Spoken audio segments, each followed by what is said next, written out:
Greetings, this is Dr. Timothy Emerick, and I'm going to have a short overview of Sociology 315, Cultural Diversity.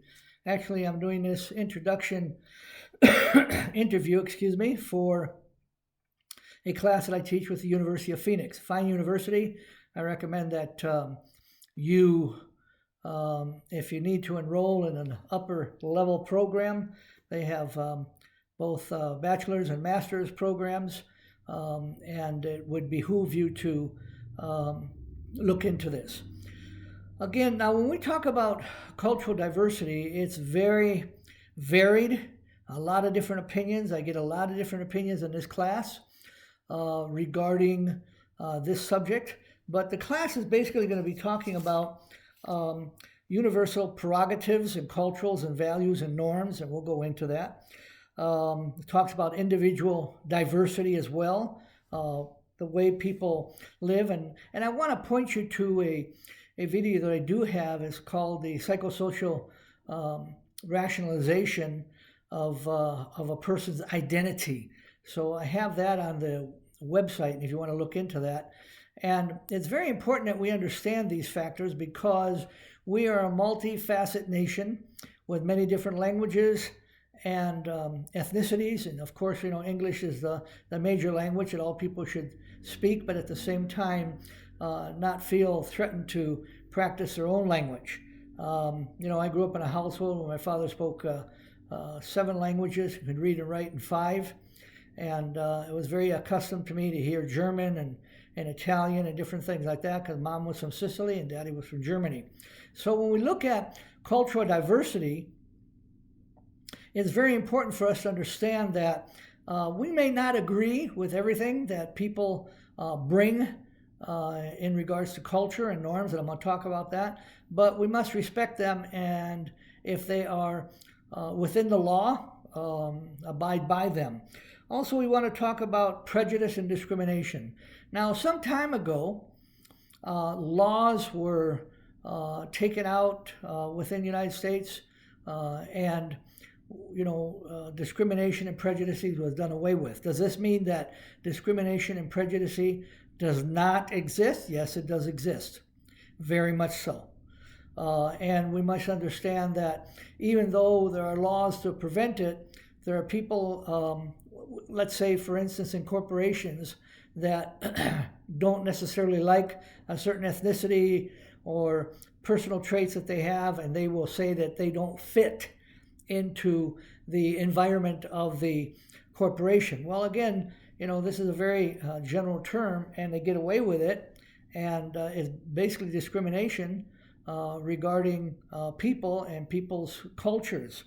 We're also going to talk about the legal aspect, where human resources and people like that, how they need to incorporate these type of things into their findings of resolving problems within corporations.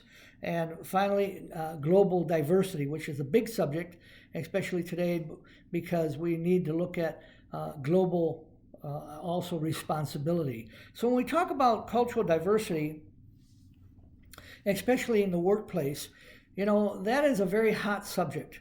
I am very outspoken. I have certain conservative views that not everybody appreciate, and I understand that. I'm not abusive, I'm not forceful.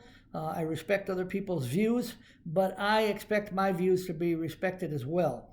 And many times in different situations, not with the University of Phoenix, but in other universities, I have been called on the carpet for being outspoken regarding certain things. One of them was that yes, we have laws on the books that say that we cannot discriminate and be prejudiced, but yes, discrimination and prejudice does exist. And I had this one student that took really offense of it and complained to the upper management within the university, and basically I was let go because I kept telling her, yes, there is discrimination and prejudice within our country, but we have laws that have done away with it. She didn't like that.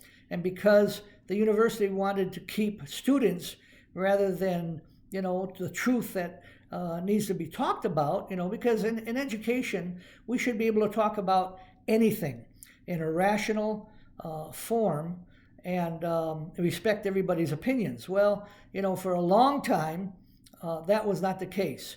And so, the far left had opinions and the far right had opinions, and those people that were trying to balance between the both, like myself.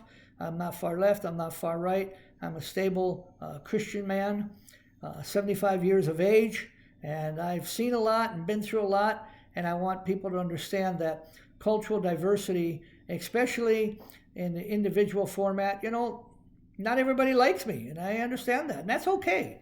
I'm not trying to, win a contest for being the best professor or person that they know. I do my job, and I try to do it equitably, and I try to do it within the range of experience and education that I have. Because remember, I have 2 bachelor's degrees and 2 master's degrees, and my PhD in psychology. So I've been well versed in a lot of different formats. And if you look at the website, we have in psychology, sociology, criminology, as well as theology, different teachings. So this will fall under, I guess, sociocultural teachings of social and psychology.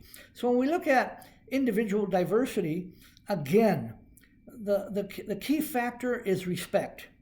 We must learn to respect one another and learn about each other. And the best way to learn about each other is to learn a language. I have the ability to speak Spanish, read, write, and speak in Spanish. My wife is of Mexican heritage, and we speak Spanish at home and English. And it's great. When I retired from the County of Los Angeles, we went to Cancun and lived there for about 6 years, and it was a great experience. But at the same time, I was really, prejudiced against and discriminated against because I was older. When I retired, I was 58, and down there in Mexico, I tried to get a teaching job, and they said basically I was too old. And in the United States, at 58, you're still a very young person. I feel very young at 75, and I bring a lot to the table. And universities here recognize that. But down there, the discrimination and prejudice that was taking place when I was living down there for 6 years, and I became a resident, and I had every ability to work and right to work in the country. But again, because I was being discriminated against because of my age, I was not hired at the different colleges down there, and being bilingual, English and Spanish. So when we look at individual diversity, I think it's very important for us to embrace different cultures and different aspects of cultures and languages and foods, etc. And this class talks about that. And this class talks about how, we cannot be self-centered and say that our way is the only way, because we are a nation of immigrants. My parents were immigrants, and I'm first generation. And so when we look at this type of information that is coming to us, we don't want to be self-centered. We want to be open, we want to be acceptable, and accepting people. And again, there's different areas that we can accept people within. Coming from a human services and law enforcement background, there's a lot of things of cultural norms. And what's a cultural norm? That which regulates a culture, marriage, marriage rights, baptismal rights, child rights, how we conduct our households, and the languages we speak within our household. That's all very sacred, and we should be able to hold on to those. And speaking of sacred, that Emile Durkheim, who was a French sociologist many years ago, talked about sacred and secular rituals. And both are very important of holding the person together. And when we have sacred and secular rituals, then those type of things are the glue of society, that he said. Now, what do we do with people that come to the country? And in law enforcement, I had many cases like this, where there was a general conflict between the immigrant parents and the children that are either born here or first generation. had many situations of child abuse where the father did not allow basically the daughters to dress like other teenagers within the high school. And I'm not talking about indecent dress or anything like that, just dressing like them and not following maybe cultural or even religious ritualistic behavior that they wanted the kids to follow. And they were really severely, how can I say, beaten because of that. And I am the king of the house and you're going to obey what I'm saying you need to obey. So when we talk about these type of things, it's very important for us to understand that our ability to judge between the right and the wrong, the good and the evil, is very important. A mature person knows how to judge between good and evil. And this is something that we need to understand. There's other customs. Say, for instance, the custom of, in some nations, of female circumcision with girls as young as 12 years old. I had cases here of certain cultures, Middle Eastern cultures, and cultures where they would take a 12-year-old girl and the female, the mother and the aunt would cut off the clitoris of the 12-year-old girl just so she could not enjoy sexual pleasure when she grows up and gets married. And that's barbaric. That is barbaric. So I took a lot of people into custody and removed a lot of kids from that situation and gave them over to CPS. How about another thing about religious barriers? They have a title called Against Medical Authorization, where doctors would say that this child needs this type of blood transfer or something like that, or operation. The parents said, no, this is against our religion. Well, if you're an adult and you want to choose not to do that and die, well, that's your prerogative. But when you are a child and you can't choose, then agencies, outside agencies step in, law enforcement agencies and human services agencies step in and say, look, we're not going to allow the child to die. If you don't give us permission, we'll remove the child. If you interfere, we'll arrest you. And I had many cases like that as well. So when we look at these type of situations and we talk about cultural diversity, there are many things that we can accept, but there are also things that we cannot accept. Okay? So, they said beauty is in the eye of the beholder. Well, if you're in power and you're calling the shots, then of course you, pick and choose of what you want and what you don't want. But when we look at prejudice and discrimination, just because we don't fit into, a person doesn't fit into our expectations, we should not reject them. Okay? And that's how discrimination and prejudice takes place. We don't like the way the person looks, or we don't like tattoos, or we don't like body piercings, or the tip of different hairstyles.